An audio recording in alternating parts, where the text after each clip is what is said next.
दोस्तों, अगर आप भी एसबीआई के सीएसपी हैं और आपने अभी तक अपने पोर्टल में ये सेटिंग चेंज नहीं की है, तो आप ना तो किसी भी कस्टमर के पैसे विड्रॉल कर पाएंगे, ना ही डिपॉजिट कर पाएंगे, ना ही मनी ट्रांसफ़र कर पाएंगे, ना ही मिनी स्टेटमेंट चेक कर पाएंगे, ना ही बैलेंस इंक्वायरी कर पाएंगे, ना ही फंड ट्रांसफ़र कर पाएंगे। और तो और आप किसी भी कस्टमर का ना तो एपीवाई, ना एसबीवाई, ना जेजेबीवाई मतलब कोई भी स्कीम नहीं कर पाएंगे। तो क्या है वो सेटिंग, चलिए जानते हैं। लेकिन इससे पहले अगर आपने हमारे चैनल को अभी तक सब्सक्राइब नहीं किया है तो सबसे पहले चैनल को सब्सक्राइब कर लीजिए और जो नोटिफिकेशन बेल है उसको प्रेस कर लीजिए, ताकि मेरी आने वाली इन्फॉर्मेटिव वीडियोस के नोटिफिकेशन आपको हमेशा मिलते रहें। क्योंकि आपने मेरी कोई भी इन्फॉर्मेटिव वीडियोस मिस कर दी तो मुझे बहुत बुरा लगेगा। तो चलिए वीडियो को शुरू करते हैं। हेलो दोस्तों, आप सभी का फिर से स्वागत है हमारे यूट्यूब चैनल जीसी टेक में, जहां मैं आपके लिए पीएनबी, एसबीआई, सीएससी और यूट्यूब से रिलेटेड वीडियोस लाता रहता हूं। तो दोस्तों, क्या है वो सेटिंग, उसे जानने के लिए चलते हैं अपने एसबीआई पोर्टल की तरफ। तो सबसे पहले चलते हैं गूगल क्रोम की तरफ, जहां हम अपनी पोर्टल को लॉगिन करने वाले हैं। तो पोर्टल को लॉगिन करने के लिए आपको यूज़र आईडी और पासवर्ड यहाँ भरना होगा। अपना यूज़र आईडी पासवर्ड भरने के बाद आपको कैप्चर कोड डालेंगे। कैप्चर कोड डालने के बाद आप लैंग्वेज, जिस भी लैंग्वेज में आप काम करते हैं उसको सेलेक्ट कीजिए। सेलेक्ट करने के बाद आप लॉगिन कर सकते हैं। जैसे ही आप लॉगिन करेंगे तो आपको कुछ ऐसा पेज दिखाई देगा, जहां आपको दिखाया गया है your transaction password about to expire in 4 days और 5 days, please consider about now for the seamless operation. तो आप अपने पासवर्ड को यहाँ से अपडेट नाउ भी कर सकते हैं और लेटर पे क्लिक करने के बाद आप अपने पोर्टल से भी चेंज कर सकते हैं। तो सबसे पहले आईडी को लॉगिन कर लेते हैं। लॉगिन करने के लिए आपको अपना फिंगरप्रिंट यहाँ कैप्चर करना होगा। जैसे ही आप फिंगरप्रिंट कैप्चर करके वेरीफाई करेंगे तो यहाँ से आपकी फिंगर कैप्चर हो गई है और आप अपने पोर्टल में लॉगिन कर पाएंगे। तो देखिए, हमने अपने पोर्टल में लॉगिन कर लिया है। इस तरीके से हमारा आईडी लॉगिन हो गया है। यहाँ पे आपको कुछ इंस्ट्रक्शन दी गई हैं, सलाह दी गई हैं, जिसको आपको ध्यान में रखकर आपको काम करना है और अपनी ट्रांजेक्शन्स को कंप्लीट करना है। तो ये सारी सलाह आपको हमेशा ध्यान में रखनी है और कस्टमर्स को बता के रखनी है। तो पहले हम इन चीज़ों का भी कैंसिल करते हैं। आपको अपना पासवर्ड कैसे चेंज करना है वो मैं आपको बताता हूँ। तो चलते हैं एसबीआई अदर सर्विसेज में। यहाँ पे आपको एक नीचे ऑप्शन दिख रहा होगा।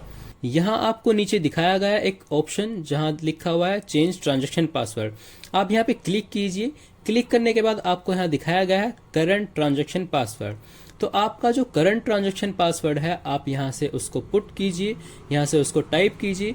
टाइप करने के बाद आप अपना न्यू जो पासवर्ड बनाना चाहते हैं, कोई भी पासवर्ड A to Z, जो भी पासवर्ड आप बनाना चाहते हैं वो यहाँ पे आप भर सकते हैं। भरने के बाद आप री एंटर पासवर्ड, उसको री एंटर कीजिए। दोबारा उस पासवर्ड को दोबारा डालिए जिससे वो वेरीफाई हो सके।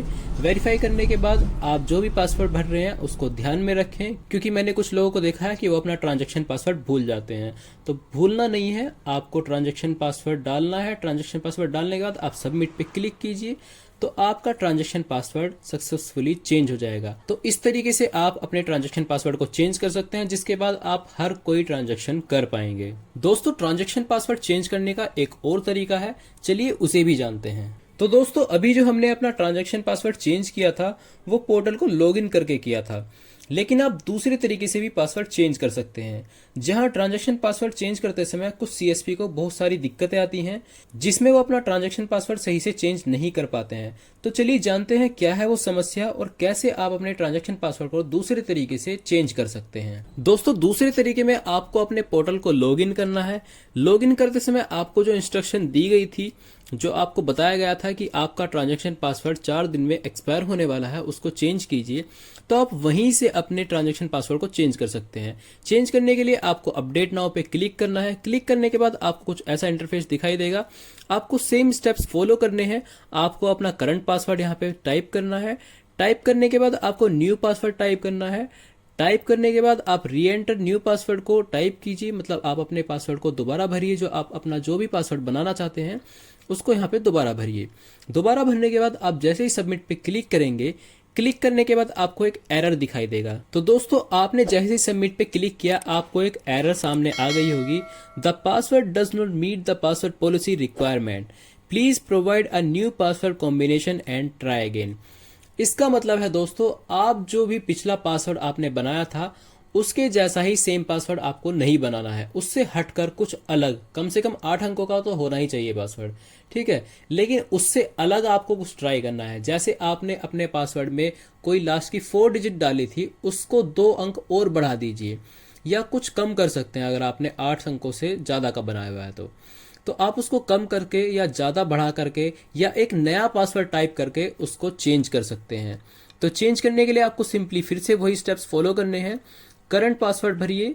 करंट पासवर्ड भरने के बाद आपको न्यू ट्रांजैक्शन पासवर्ड जो आप अपना बनाना चाहते हैं, आपको नए तरीके से बनाना है। यही ट्रांजैक्शन पासवर्ड आपको नए तरीके से आपको यहाँ पे फिल करना है। फिल करने के बाद जैसे ही आप सबमिट पे क्लिक करेंगे, तो क्लिक करने के बाद आपको दिखाई देगा एक मैसेज, जहां आपको दिखाया जाएगा transaction password change successfully and please relog in.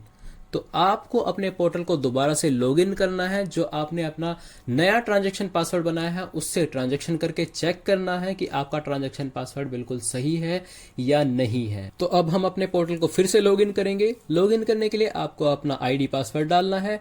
Password डालने के बाद आपको कैप्चर कोड डालना है। कैप्चर कोड डालने के बाद आपको फिंगर वेरीफाई करने हैं अपने।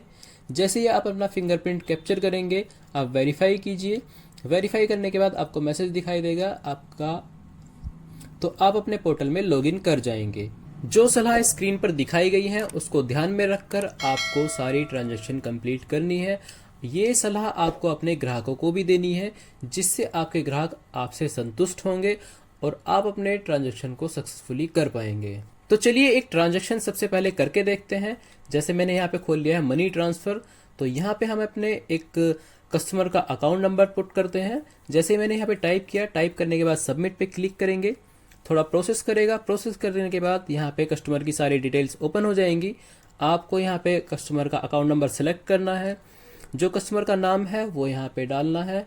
नाम भरने के बाद कस्टमर का एड्रेस, उसका फ़ोन नंबर यहाँ पे टाइप कीजिए। फ़ोन नंबर इसलिए टाइप करते हैं जिससे हम OTP ले सकें और वेरीफाई कर सकें। नीचे आपको अमाउंट डालना है। अमाउंट डालने के बाद आपको सबमिट करना है। जैसे मैं 10,000 यहाँ पे डिपॉजिट कर रहा हूँ किसी कस्टमर के, आपको फ़ोन नंबर जो डालना है उस पर OTP आएगा। OTP से आप कस्टमर को वेरीफाई कर सकते हैं। तो आपको सिंपली सबमिट पे क्लिक करना है। सबमिट पे क्लिक करने के बाद आपको थोड़ा सा वेट करना होगा। वेट करने के बाद आप एक नई विंडो ओपन हो जाएगी, जहां कस्टमर के फ़ोन में एक OTP आएगा। उस OTP को यहाँ पे भरना है। भरने के बाद आप सबमिट पे क्लिक कीजिए। क्लिक करने के बाद आपको यहाँ पे नोट की काउंटिंग दिखाई जाएगी। आप कितने रुपए जमा करना चाहते हैं उस हिसाब से यहाँ पे जो आपको कस्टमर ने नोट दिए हैं उसकी काउंटिंग यहाँ पे आपको भरनी है। भरने के बाद आप वेरीफाई कीजिए। जो भी आप वेरीफाई करेंगे आपको यहाँ पे दिखाई देगा आप सही भर रहे हैं या नहीं। थोड़ा सा वेट कीजिए। जैसे ये वेट करेंगे उसके बाद एक न्यू विंडो ओपन हो जाएगी, जहां आपको अपना न्यू ट्रांजैक्शन पासवर्ड जो आपने अभी अभी बनाया है, जो आपने अपडेट किया है, उसको यहाँ पे टाइप कीजिए। चलिए टाइप करके देखते हैं। जो मैंने अभी अपना नया पासवर्ड बनाया है मैं उसको टाइप करके देखता हूँ। दोस्तों मैंने अपना ट्रांजैक्शन पासवर्ड यहाँ पे टाइप कर दिया है। टाइप करने के बाद मैं यहाँ पे सबमिट करूंगा और उसके बाद मुझे एक मैसेज दिखाया गया है, agent transaction password verify success. तो मैंने जो अपना ट्रांजैक्शन पासवर्ड बनाया था वो बिल्कुल सही है, मेरा वेरीफाई हो गया है और जिससे मैं ट्रांजैक्शन भी कर पा रहा हूँ।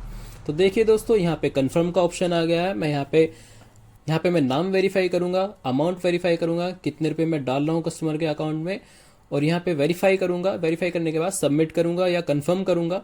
जैसे ही मैं कंफर्म करूंगा मेरे स्क्रीन पर एक विंडो ओपन हो गई है, आपकी ट्रांजैक्शन बिल्कुल सक्सेसफुली हो गई है। तो आप इस तरीके से भी आप अपने ट्रांजैक्शन पासवर्ड को चेंज कर सकते हैं। आपको जो यहाँ पे स्क्रीन पर एक स्लिप दिखाई गई है, आप फ्यूचर के लिए उसको सेव करके रखिए।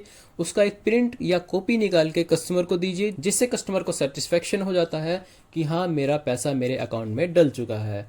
क्योंकि कभी कभी कस्टमर के फ़ोन पे मैसेज नहीं आता है, जिससे कस्टमर संतुष्ट हो जाता है कि हाँ मेरे अकाउंट में पैसे पहुंच गए हैं। मैं हमेशा ये स्लिप सेव करके रखता हूँ, चाहे वो विड्रॉल की हो या डिपॉजिट की हो। मैं ये स्लिप हमेशा सेव करके रखता हूँ अपने सिस्टम में फ्यूचर के लिए, ताकि कोई भी कस्टमर मेरे ऊपर क्लेम ना कर सके कि आपने मेरे ज़्यादा पैसे निकाल लिए हैं या कम पैसे डिपॉजिट किए हैं। आप अपने ट्रांजैक्शन रजिस्टर में इसको नोट कीजिए, नाम, आधार नंबर या अकाउंट नंबर जिससे भी आप डिपॉजिट या विड्रॉल कर रहे हैं, और नाम लिखिए, अमाउंट लिखिए और कस्टमर के सिग्नेचर हमेशा करा के रखिए। क्योंकि कोई भी कस्टमर आपके ऊपर क्लेम कर सकता है कि मैंने पैसे नहीं निकाले हैं, ये हमारे आपने ज़्यादा निकाल दिए हैं। तो कस्टमर को स्लिप देना बिल्कुल ना भूलें और कस्टमर के सिग्नेचर करा के हमेशा रखिए। तो दोस्तों, कैसी लगी आपको वीडियो? आशा करता हूँ आपको वीडियो इन्फॉर्मेटिव लगी होगी। अगर आपको ये वीडियो अच्छी लगी है तो चैनल को सब्सक्राइब करना बिल्कुल ना भूलें। अगर आप चैनल पे पहली बार आए हैं तो चैनल को सब्सक्राइब कीजिए, बेल नोटिफिकेशन को प्रेस कीजिए ताकि मेरी आने वाली वीडियोस के नोटिफिकेशन आपको हमेशा मिलते रहें। तो चलिए दोस्तों, चलते हैं, नेक्स्ट वीडियो के साथ मिलते हैं। तब तक के take care and good bye.